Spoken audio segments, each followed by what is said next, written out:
January 2nd, 2018, year-end reporting.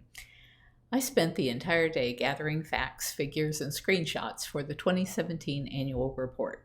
It's usually spring before it's done because of the finance section, but I think I've gotten my part closer to done earlier in the year than ever before. Deep sigh. Some of the things I learned about last year are really distressing. This email to Howie was hard to send because I am embarrassed at how poorly I did with Facebook and Amazon ads.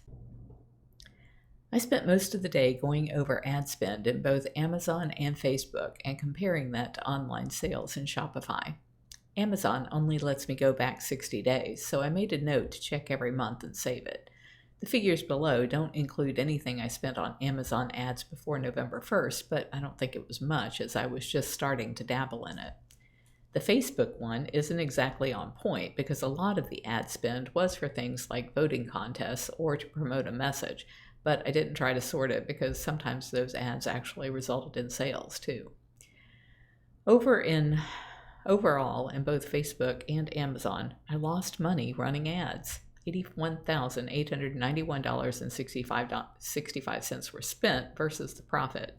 The gross sales were $113,566.49. According to Shopify, there was only a 2% increase in online sales. Dave's Cycle World.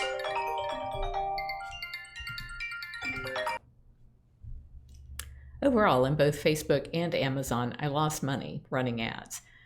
I spent $81,895.65 in ads versus the profit from the gross sales that were $113,566.49.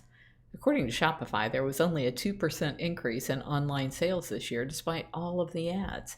For now, I've cut the ad spend in both locations in half, but will reduce it further once I have time to drill down further into those campaigns to see if there are any worth keeping. Then there was my letter to Ysabel asking how it could possibly be that our website is dropping in visitors and ranking. And I sent this to her. It says, "It looks like our website visits are very low, but I can't tell which of these sites is really bigcatrescue.org. And that's because in Google Analytics, there's like 3 different things that say bigcatrescue.org, and I really don't understand which one is our site. It says, "We have always had more than 3.5 million visitors a year, and this does not reflect that." And you can see, if I don't know if I put it up behind me here or not, but it shows like nothing from the first of the year until like November, and then it starts keeping track. Can you tell me how many visitors we had in 2017, and separately how many in 2016? Ysabel's answer was even more unsettling. "Hi, Carole. It took me a while to retrieve the data, but after summarizing analytics reports, we had 2.12 million users in 2016 and 220,000 total users recorded for 2017. In 2017, we had numerous problems with the SSL and a lot of user activity were most likely not tracked properly. I only started refining user tracking via a secured version of our site last October, and from October to December, we got 180,000 users. In every other aspect, the sanctuary has improved on," this is me talking again. "In every other aspect, the sanctuary has improved on last year. More social engagement, more overall sales, both in the store and online, more media attention, more wins for the cats around the world, and for the first time since I began tracking such things in the 90s, there were no people mauled or killed by big cats in the U.S. last year. All of the U.S. escapes were servals, 1 bobcat, and 1 jaguar from a zoo. Overall, a great year. I'm just not accustomed to my own failures."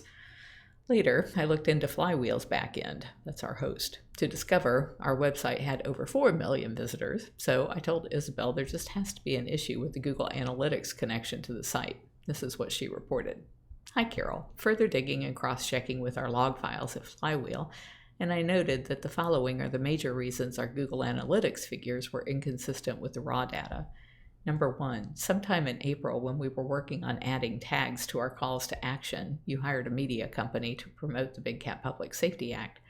Our theme files were slightly changed. Specifically, analytics tracking code was removed from the header files. I had this flagged in my notes at the time with the comment that it must have been done because of the redundancy of the Google Tag Manager. I forgot about this since. After having gone through my analytics course, I know now that the tag manager only tracks the particular events it's attached to, such as whether people sign up or click the call to action button or watch a video. When I was double checking our files and saw this inconsistency, I added the tracking code to the headers of our theme file again. I checked analytics and saw it picked up a lot more users than previous snapshots, so I think we should be seeing more consistent input on traffic now from Google. Number 2, we had numerous problems getting SSL to work properly, and since our analytics was pegged on the secure version of the site, it would have shown lower figures for the times SSL wasn't working right. I will be closely monitoring developments on this now. Regards, Ysabel. If you're enjoying my diary, please like, share, and subscribe. You can find other ways to connect to me over at bigcatrescue.org/Carole.Baskin.